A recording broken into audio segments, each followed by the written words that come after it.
You're looking great. Thank you. So are you. How are you? I'm doing fabulous, and I love your backdrop. Oh, thanks. Here in the Uh, ha- Imperial War Museum. yes, I thought so. How was your holidays? How were your holidays and New Year? Excellent. Thank you. Everything was fine. Wonderful. Well, thank you for joining once again. Sure. Really, truly honored to have you, and in the context of Masters of the Year. Obviously, we're not going to talk anything about specifically. I won't, at least. I would let you figure that out. Um, Okay. I won't specifically talk about any scenes. And if I do, just obviously feel free to turn it down. I Okay. finished watching the series last week. Absolutely fabulous. Hats Good. off. From everything from performances to uh, wardrobes to locations. But for me, the pivotal thing, which I think for a lot of people would be, were the fight sequences in the air. And the detail that you will see, from a rear view window or somewhere where everything is just moving around to dust or to grass being ripped apart. Like all those things are just so well done, and I really want to appreciate you being part of that amazing series. Well, clearly the special effects are the star of the show. It's amazing what they were able to do. A lot of it, we went to extraordinary lengths. There was a thing called the volume unit, which was essentially a what filmmakers think of as a green screen thing. Mm-hmm. You can project something in the background. Because of this volume unit, we were able to project things in 360 degrees around the actors and around the sets, which essentially were parts of B-17s that they were flying in. And they literally, in my view, went to bar no expense. We actually had two working full-scale model B-17s that one of which we were able to radio control and taxi along the ground. The only thing they couldn't do was fly. Yeah. So everybody really, and we had sections of the B-17 which were put on sound stages, and the actors could actually get inside them, and then we could poke cameras in it and pick up the action from there. So it was. As many films as I've done, and some extraordinary special effects that have gone into those films, this was beyond all shadow of a doubt. So, I mean, I stood there constantly amazed half the time, and my jaw dropping open it because we would see it on the monitor, and I'd say, "Oh my God, look at that!" And it was as though you were actually in the aircraft and actually flying. And this volume projecting unit would bring the attacking German aircraft by, or be behind one of the gunners who was cranking away with a 50 caliber machine gun. I mean, it was quite literally jaw dropping. I bet.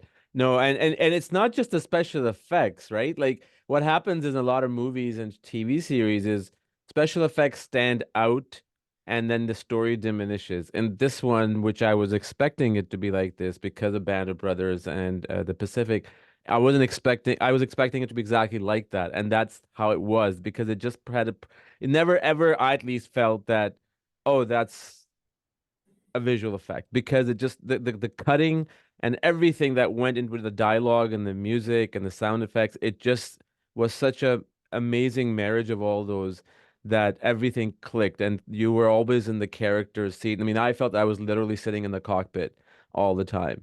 And Yeah, and it you was can you can amazing. credit John Orloff and his staff of writers for that. Yeah.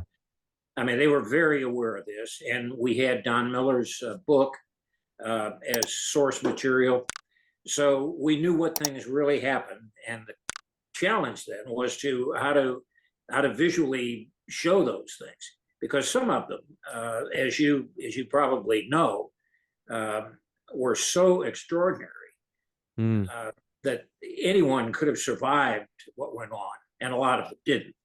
that we felt pressed, to say, geez, is anybody going to believe this? And of course, they will, because it's a true story. The 100th Bomb Group Heavy was one of the most bloodied groups in the 8th Air Force, hence their nickname, the Bloody 100th. And they flew some of the most dangerous and difficult missions.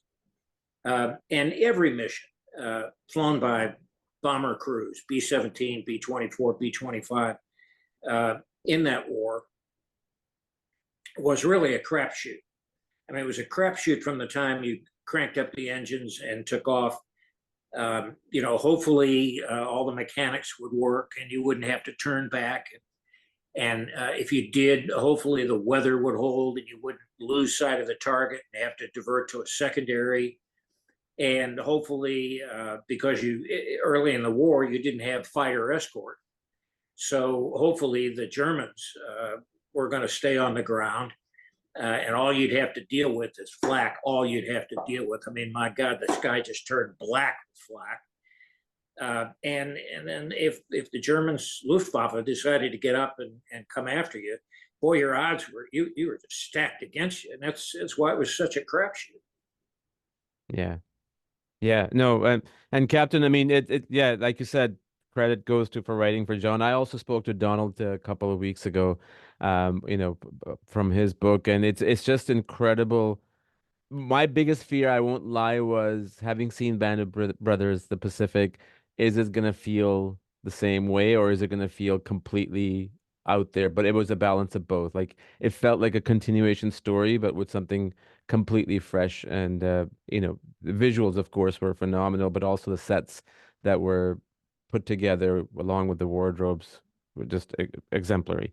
Yeah, I don't mean to tell tales out of school, but one of the things that always got me when we did Band of Brothers, and I was complaining that we needed to talk about the Marines in the Pacific, and boom, we did the Pacific.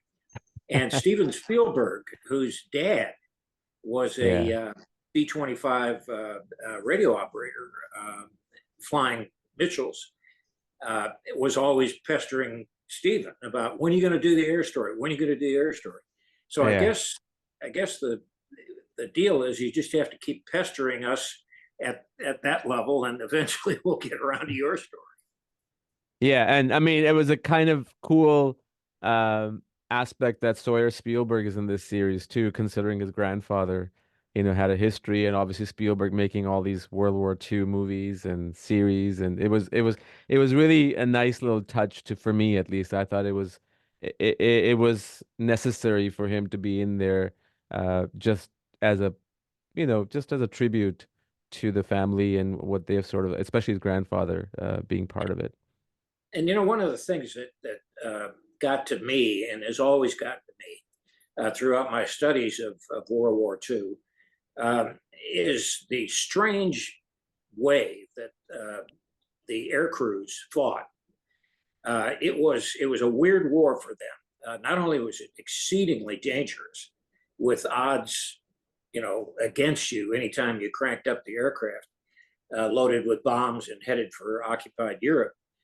But it was a strange duck because you started the mission from a relatively peaceful place relative Mm. to occupied Europe, in UK and Great Britain, and then you flew off into Nazi occupied Europe, or targets into Nazi occupied Europe, and assuming you survived, you came home, and there was a club and there was a bar and there were British women you could meet and so on and so forth.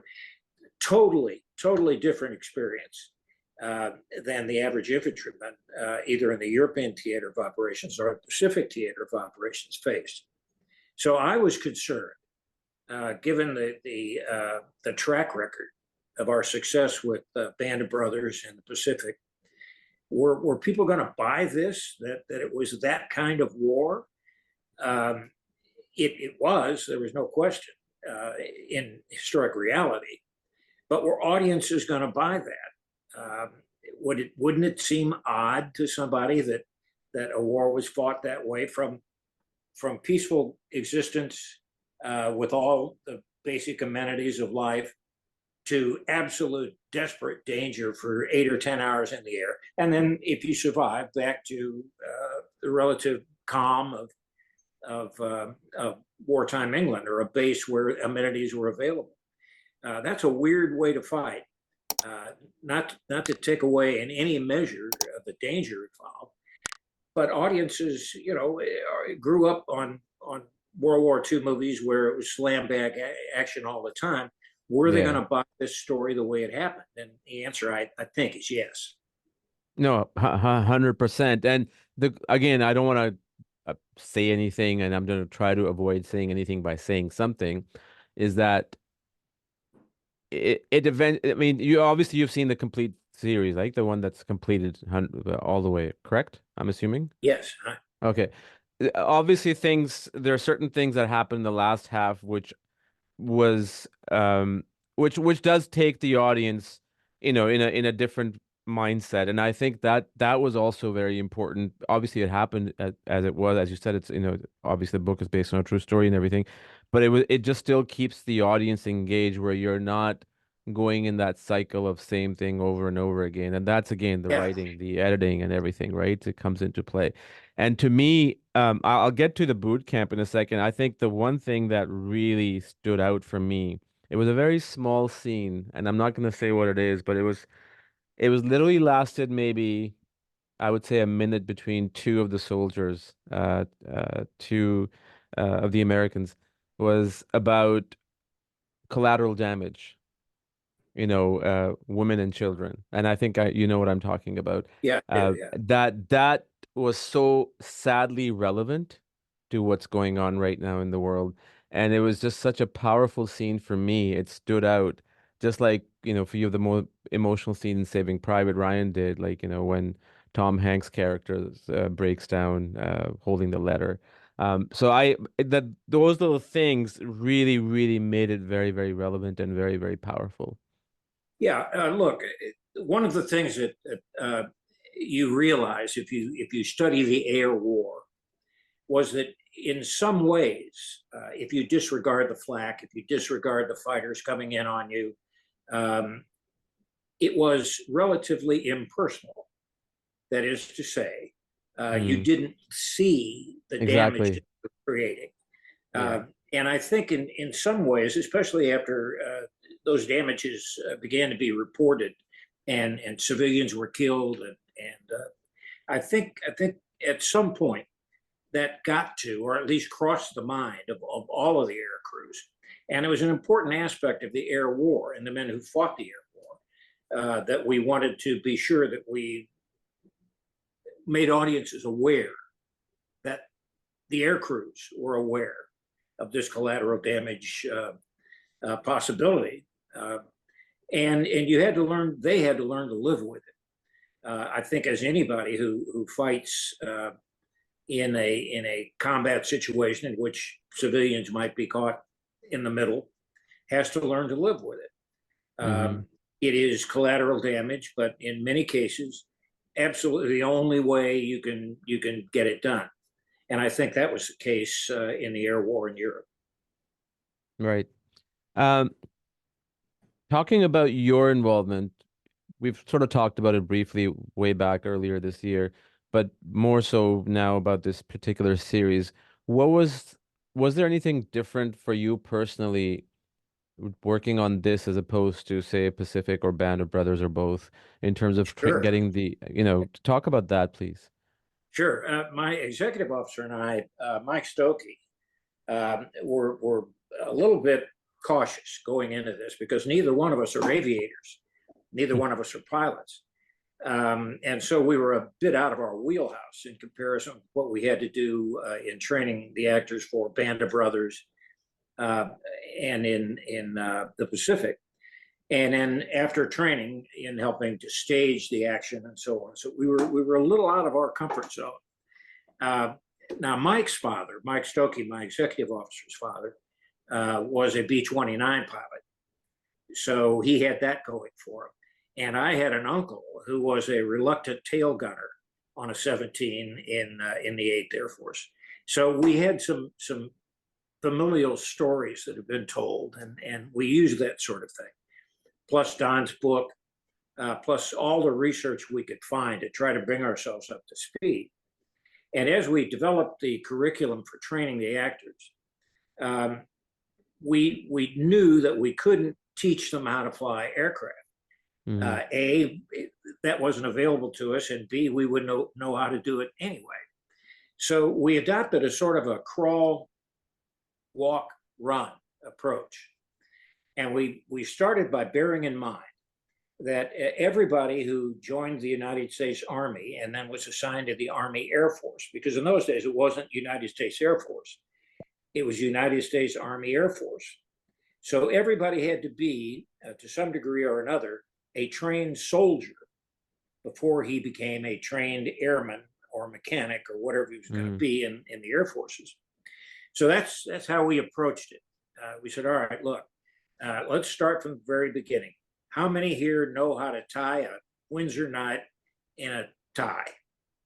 And then we go from there. And we started everything from, the 50 mission crush on the hat and how to get that done. So we started at the tiniest things, and then we would move on into Air Force, United States Army Air Force organization. How are they organized? How is a squadron organized? How is a group organized? How many groups are in a wing and that sort of thing. So we got into infrastructure. And then as we moved on through this, and as the students or actors, if you will, became more and more familiar with the military as it was in the 1940s, we began to narrow it. And we began to talk about B-17s and crew positions on B-17s, crew responsibilities, emergency procedures and drills, and flight equipment and weather and all that sort of thing. We moved on through this until we'd completed about 12 days of what you would call ground school, essentially. And from then, we shoved them on out onto the sets and turned them over to the directors. But each one of us was there during every day and every hour of filming so that we could help them and coach them and remind them, because for the most part, the directors hadn't been to that training. So they were operating from a deficit position also. And we had hot and cold running experts. I mean, we had B-17 pilots, we had P-51 pilots. So a lot of the technical stuff, it was easy for them to do. But our mission was kind of to keep them always in that 1940s Army Air Force mindset. And it was a task. Right. And how long, 9 episodes, how obviously each episode being almost like an hour long, I would imagine it'd probably take a month of production, maybe less, maybe 20 to 30 days of production. But during that production, were they always sort of in that zone of the military, aside from obviously going to the hotel and resting for the night, but were they always involved, even if they were not shooting, on that aspect of just being mindfully there in the 1940s? Yeah, I think so. Look, one of the things I forgot to mention when we were talking Sure. about basic training was that normally our method is to fully immerse the trainees. In other words, the actors who train under us, we own them for 24 hours a day for as long as it Okay. takes. Wow. And they sleep in barracks with us, and they live in the mud or they live in the holes or whatever. But we couldn't do that in this particular production for a lot of reasons, for money and time and so on. So we adopted a mindset as trainers. We said, all right, look, let's look at how the war was really fought by these people. They lived a relatively normal life. Then they crewed up in the aircraft, flew the mission, came back, and went back to a relatively normal life. So let's adopt that in training. So we'll spend an entire day, we'll call that the mission day, training them. And then after the mission, they could go and do what they normally do. We'd turn them over to production to be fitted for uniforms and all that sort of thing. And before that, they would have a little canteen and a place where they could get tea and coffee and that sort of thing. So in our mind, that fit what we were trying to teach them about the experience of the war as Army Air Force crewmen in the 1940s, and it worked very well. But as we began to go into the production, as you said, I mean, this production took an entire year out of my life, so it was a long, drawn out thing. But as we moved through the production on each individual episode, we would have to be completely up to speed about the beats, the historical beats. What are we conveying in this particular episode? And we would have to constantly remind them. We were constantly there, and they knew we were watching them. And they would, you know, we would catch uniform violations. We would catch. There was a tendency constantly, because they were wearing dress uniforms, to decide that, well, I'm casual now, I can unbutton the uniform, no, you can't. Yeah. That's not done. And we would go in and correct that sort of thing. That's a minor detail, but it was part and parcel on every episode of being there to essentially keep them in that mindset. Right. Was it shot chronologically, the episodes, or just to kind of keep that moment, that intensity in the characters, or was it just like sort of normal production? There was an attempt to do it chronologically, but for logistics reasons and scheduling reasons, we weren't able to completely do that. And we have hot and cold running directors were coming in, and they would do 3 or 4 episodes in the case of Cary Fukunaga, or a set of 2 episodes in the case of another director. And it was our job was more to make sure the directors were up to speed in what was required and what had already been done. Fortunately, they were all really pros, and generally had done a lot of their homework and knew what the deal was. So it wasn't as difficult as it might have been, but we were always having to say, wait a minute, what did we do last time? And now we're before that, or we're after that. So there were some continuity nightmares. I bet.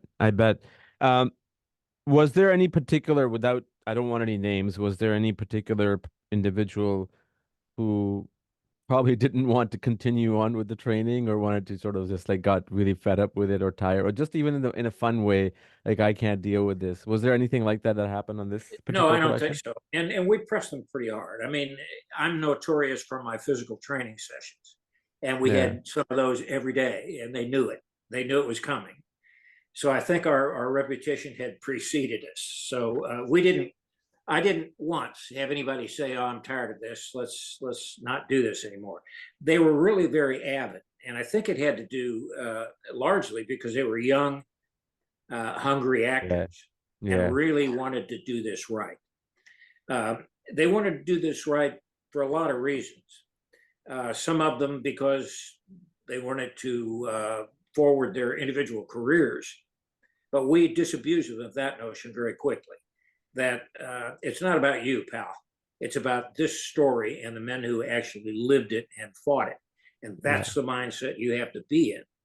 And we didn't have a lot of problem with that sort of thing. Right.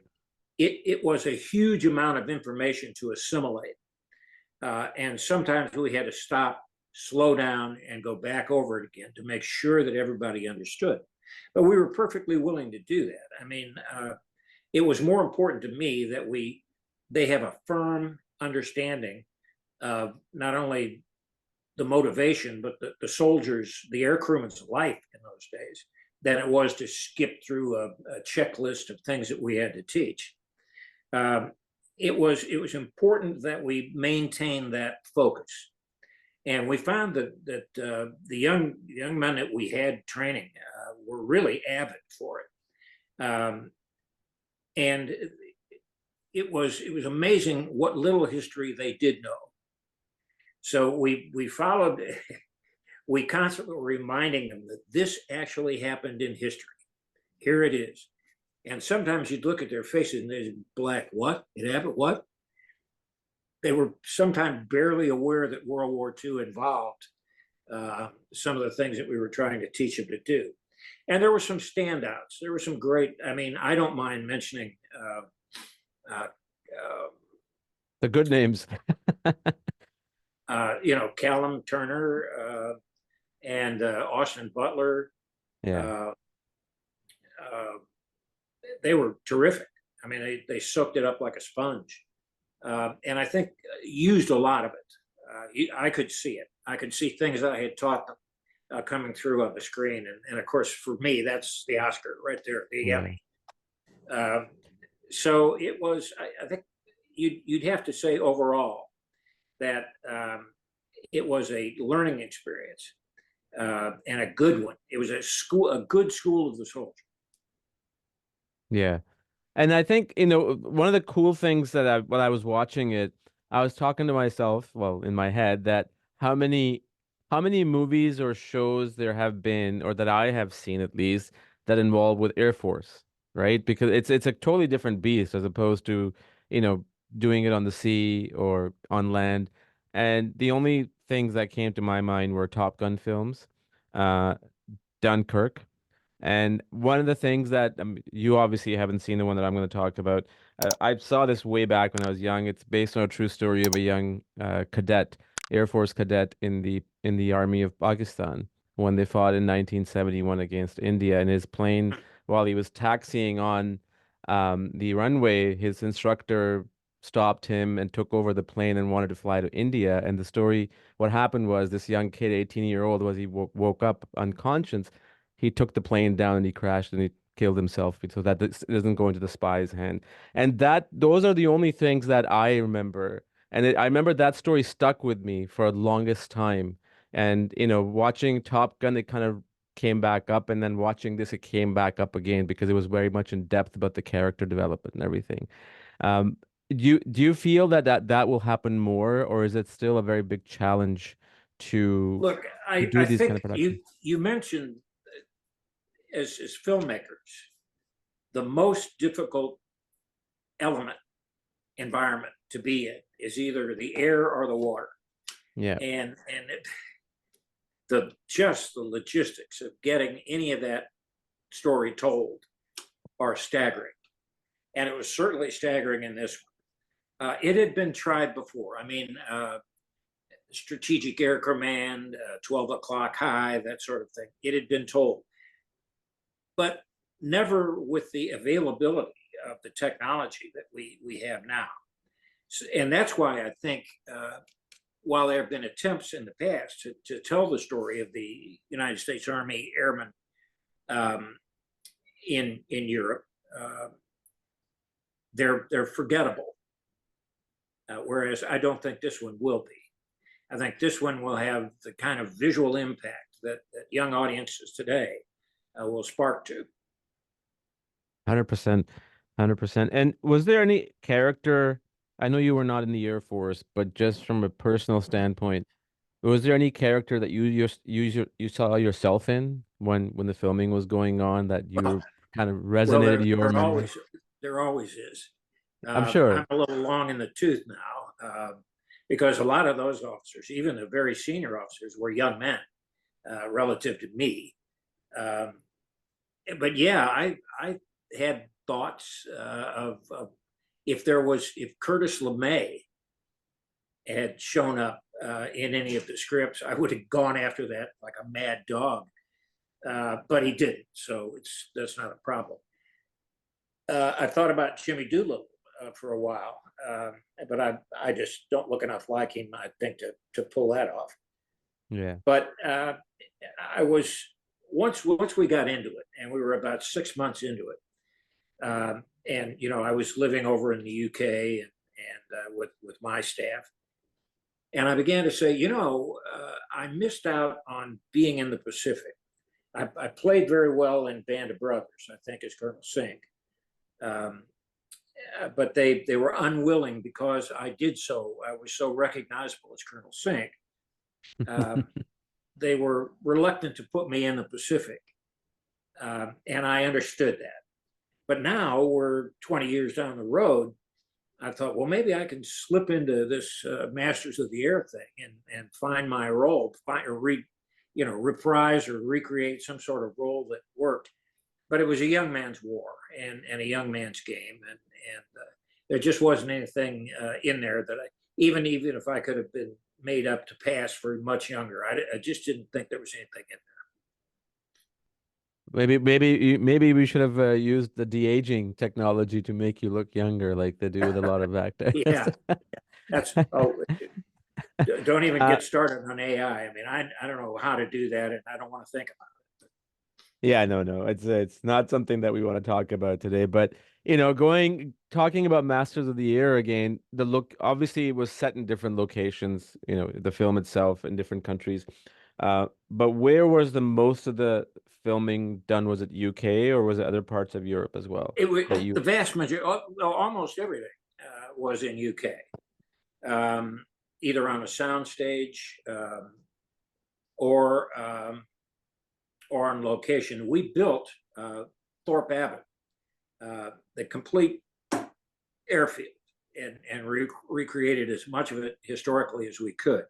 So we found ourselves going for exteriors to Thorpe Abbott, where we primarily had these two full-scale B-17 Mm, mock to sound stages where we had the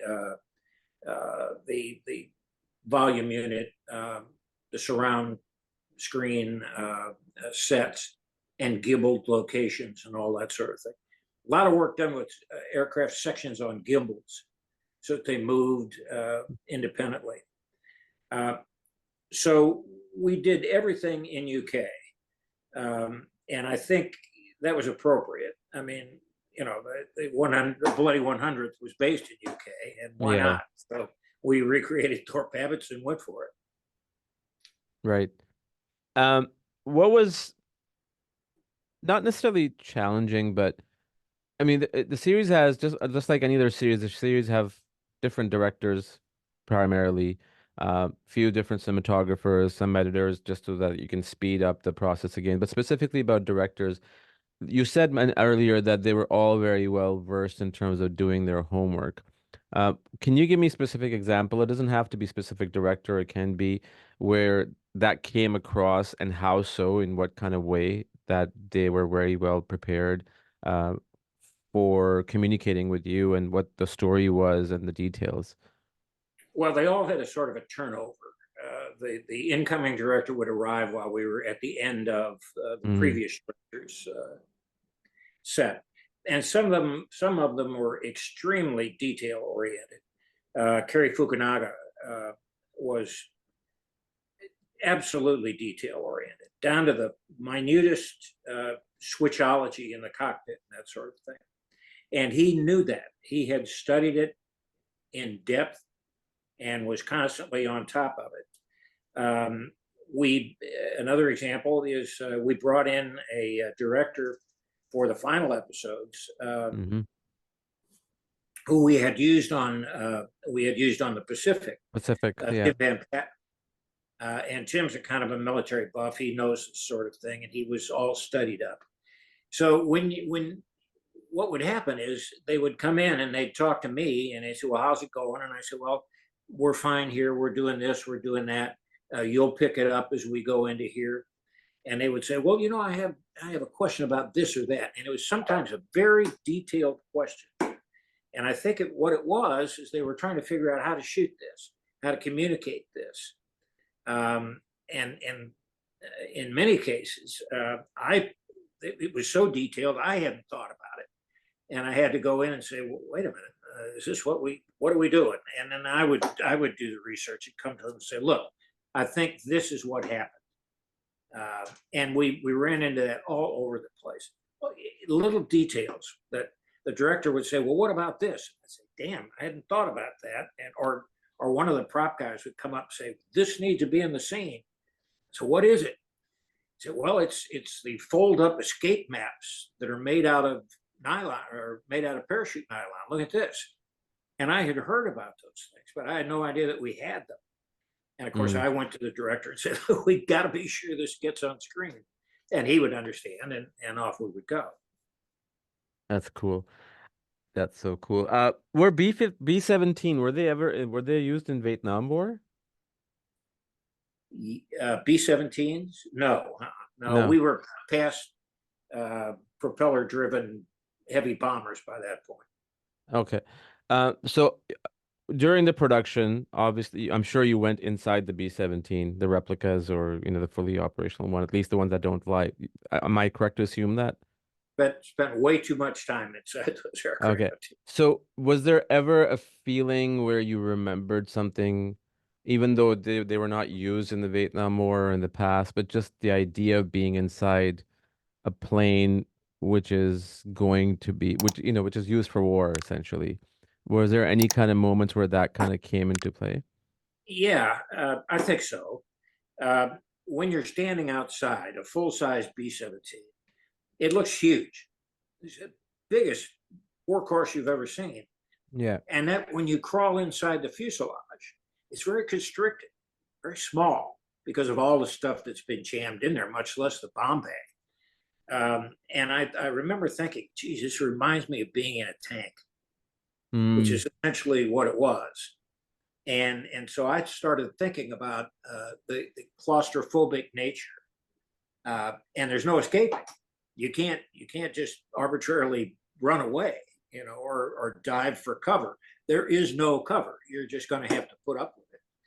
And so we began to sort of teach that sort of thing, the claustrophobic nature of being inside that aluminum tube with no place to run and no place to hide, and you just got to take it or fight back to the extent that you aren't, don't get destroyed in midair. Yeah, there were moments like that. and I actually felt the claustrophobic nature because in every episode, whenever they were inside the plane and there was a fight sequence and somebody got hit or something, you would not only you'll feel obviously their pain, but the for the lack of better word, the great thing about the way it was filmed was that you would feel that pain where you're stuck in this spot and you can't even reach your wound, to heal it or to press on it. And that was really well done. I mean, I thought that was executed really brilliantly. It showed the realism of how it, probably was most definitely back then. Yeah, and absolutely, and we talked about that extensively with the actors, um, and the effect of high altitude. If you're wounded and you're up there freezing, or your electric suit shorts out, and the constant need to have your face like this, and you're constantly in an oxygen mask. Well, that's Yeah. anathema to an actor. He wants you to see his face, and so on and so forth. But we had to say, you're at 10,000 feet or above, you're on oxygen. Get that thing on there. And so there were moments like that you begin to realize um, the the tough physical nature of what they had to do. You don't think about it being physically Yeah. tough because the aircraft is taking you wherever you're going, and perhaps you're behind a machine gun or in a turret or in the cockpit or in the nose as a bombardier or navigator. And you don't think about that being physically demanding. But when you're at 10,000 feet or above, and flak is flying everywhere, bursting everywhere, and holes are appearing in the aircraft, it's not pressurized. You're freezing to death up there, and you've got on this electric suit that's somehow plugged into the electrical system of the aircraft, and sometimes works and sometimes doesn't. Um, it is brutal. It's absolutely brutal to survive 8 hours of that, just before you cross the channel and get back to UK. So I think one of the things that surprised us, we were familiar, my Warriors guys were familiar with the brutal nature of infantry combat, and the business of how the elements when you're on the ground can just mud and rain and dark and all that sort of thing. How difficult that makes survival, much less success. We hadn't really given it that much thought in terms of what was it like flying an 8 hour mission in a B-17. And the surprise was how brutally physical it was. there's a scene you may or may not remember where the tail gunner's weapons are Mm-hmm. jammed, and he Mm-hmm. has to take off his gloves to try to clear the jams of his 250 calibers. And Yep. immediately he touches that metal, absolutely frost burns all up and down his hands, and he can no longer use his hands. That was not an odd, that wasn't a rare thing. It happened a lot. Uh, and that, I think, as we began to watch it and study it and see uh, how they were going to bring that aspect of it alive on screen, we got a whole new appreciation for what those guys went through. It was very physical. Yeah. And that, you mentioned rain and mud and you mentioned 8 hour flight. I was gonna say that one thing that I noticed in a lot of scenes when they're flying, before any kind of sequences, like, fighting sequences, I would in the beginning when the first scene came up, it felt like this scene's a little too long. I just had that feeling, and I realized as the series went on, I realized that that was put there intentionally because you're supposed to feel, in their spot that how long these actual flights were, and on top of that, which I don't think I've ever seen. Again, I may be wrong in a movie or a show, the weather aspect. How the wind is blowing in the plane, and especially that plane of that nature, like how it just maneuvers back and forth. I mean, I never even thought about that. The only thing that you think about is that how you're going to deal with the actual the war itself, the fight sequences, the firing, and flying the plane. But the weather, the fact that you guys had a scene in there that dealt with that was really something that I had never thought about, and I thought was amazing. Yeah, it brought to our attention very quickly that the Germans, the Luftwaffe, was not the only enemy, nor was anti-aircraft the only enemy. Uh, Cloud cover, winds, rain, all of this nasty weather that typically, in the UK and over the Channel was typically rotten, as anybody who's lived in UK will tell you. Uh, and that hadn't changed. It was still that way when they were flying B-17s into it. And so that was another aspect of the story, I think, that is underserved in the telling. Except we got it right this time. You began to see all the time how the weather affected getting the mission off the ground, much less getting it done. So that was a great aspect. Winds and rain and cloud cover and all that sort of thing. They were enemies as well Yeah. as the Germans. Yeah. How would you rank, and this is a tough question to answer, but I'm still going to ask, your personal preference of Band of Brothers, Pacific, and Master of the Air in terms of your work involved in it that you feel proud about? Not the series itself, the story, but just yourself. I think I'm proud of all of them. Mm, But certainly I would have to say Band of Brothers was the highest yeah. bar we've ever set, and we were really given the time and the freedom to do what we needed to do. So that set the bar here. Um, Pacific was a little different, and certainly Masters of the Air is a little different. I'm proud of Yeah. them both, but I'd have to say that from my aspect as the military advisor, Band of Brothers stands head and shoulders. Phenomenal. I mean, now that the series is going to be airing on January 26th and it's going to go on for at least 2 months, I think, weekly episodes, what's keeping you busy, or are you taking a time off, or what's coming up next that you're able to discuss?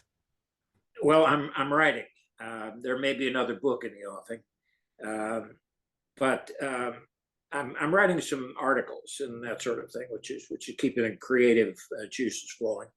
Look, I'm getting pretty long in the tooth, but I hope maybe I've got one or two left in me, and we'll see.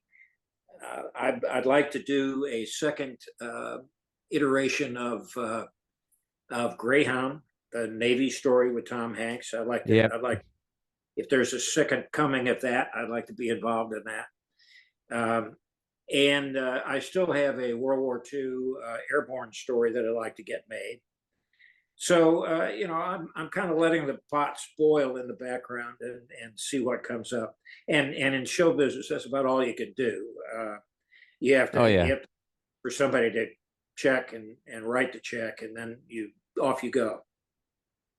Yeah, not just that, and you just get hope that you hope and pray that it gets made because so many projects that you develop, they just never reach that finish line, for whatever reason, but that's just the nature of business.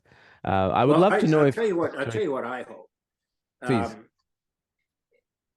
Masters of the Air, I think, is going to have a significant impact, just in terms of popularity, because it's so well made. Hmm. Such a great jaw-dropping extravaganza of special effects. So I think it's going to have that appeal. But I'm hoping that it will also sort of regenerate interest in World War II movies, because that had certainly happened with Band of Brothers.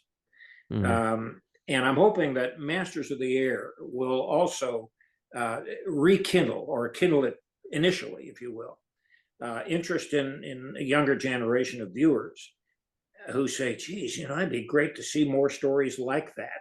And if we get to that point, if audiences demand it, that boy, do we have a bunch of them ready to go.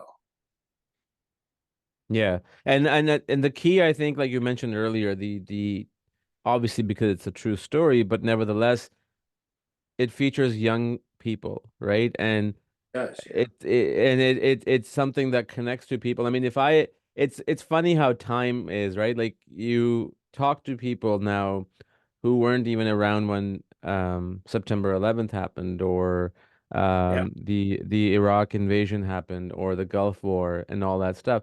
And to be able to ask them what happened in World War II is like, like a long question that's not going to be answered because What happened? it's Was that in the Stone Age? Yeah, I yeah, get that. exactly. They have no clue. But again, I think that's where the art of storytelling comes into play. There's nothing more powerful and bigger than storytelling because that's what keeps us going, and history is written based on storytelling. So Sure. I hope Yeah, you're right. absolutely. I agree. Look, we're humans are inveterate storytellers.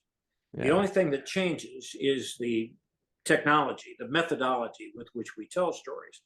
But there's an inherent need within us to tell these stories, be they imaginary stories that project into the future, or be they um, explorations of things that happened in history. Um, those are natural wells of storytelling.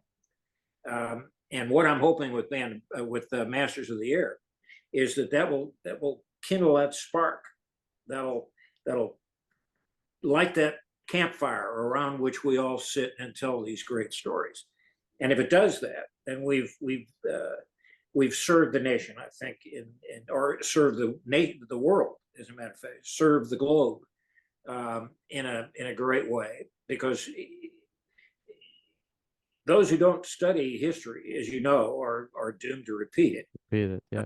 to paraphrase, and we don't want to do that. So I'd love Yeah. to see us explore these stories more in depth. And to sort of end on that, Captain, I would love to see, hopefully one day, sooner than later, a story on your life and how you journeyed through your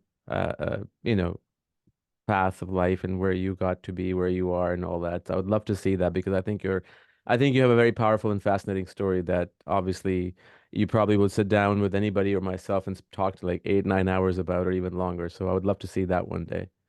Well, that's very kind. I don't know whether I'm always afraid of that sort of thing, because it means end of life. It's like getting a lifetime achievement award for something. You wonder, is that it? I'm through. I get this lifetime achievement award, and I sit down and retire. No, but thank you. That's very kind. And who knows, something like that may come I hope so. I hope so. And I wish you well. And hopefully we'll talk soon in the near future about something else. And up. Great. I would love to have you anytime if you ever feel like chatting about anything. Would love to have you here. All right. Thank you very much. I sure Thank you, appreciate it. Captain. All Thank you right. so Bye. much, Captain. Take care. Bye bye. I hope you enjoyed this episode. Thank you so much for watching and listening. Don't forget to subscribe, like, share, and comment, and do come back for another episode. Until then, have a great day.